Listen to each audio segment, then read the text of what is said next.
সুফি সন্ত খ্বাজা মঈনুদ্দিন চিস্তিৰ 813 সংখ্যক উৎস বহুত বিশেষ ধৰণৰ আছিল। সংখ্যালঘু পৰিক্ৰমা মন্ত্ৰী শ্ৰী কিৰেণ ৰিজিজুৱে মাননীয় প্ৰধানমন্ত্ৰী শ্ৰী নৰেন্দ্ৰ মোদীৰ হৈ চাদৰ অৰ্পণ কৰাৰ পাছত দৰগাহৰ লগত সম্বন্ধিত এটা অপাৰেশ্যনছ মেনুৱেল জাৰি কৰে। এই অপাৰেশ্যন মেনুৱেল উৰ্ছৰ সঞ্চালনত এক মানক মাৰ্গদৰ্শক দস্তাবেজৰ ৰূপত কাম কৰিব।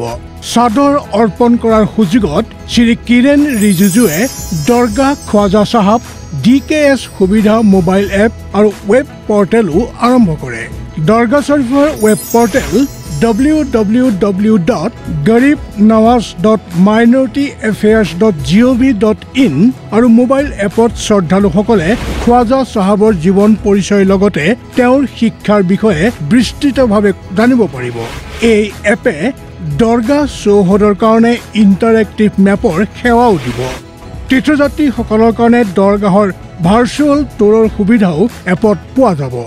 এই মোবাইল এপ আৰু ৱেবছাইটৰ মাধ্যমেৰে ডিজিটেল প্ৰযুক্তিৰ হস্তক্ষেপৰ উদ্দেশ্যে বৰ্তমানৰ প্ৰক্ৰিয়াসমূহ সৰল আৰু অধিক পাৰদৰ্শী কৰি তীৰ্থযাত্ৰীসকলৰ যাত্ৰাক সুবিধা কৰা আৰু তেওঁলোকৰ আধ্যাত্মিক অভিজ্ঞতা বৃদ্ধি কৰা। অংশীদাৰত্বৰ দ্বাৰা ভাগ্যোদয়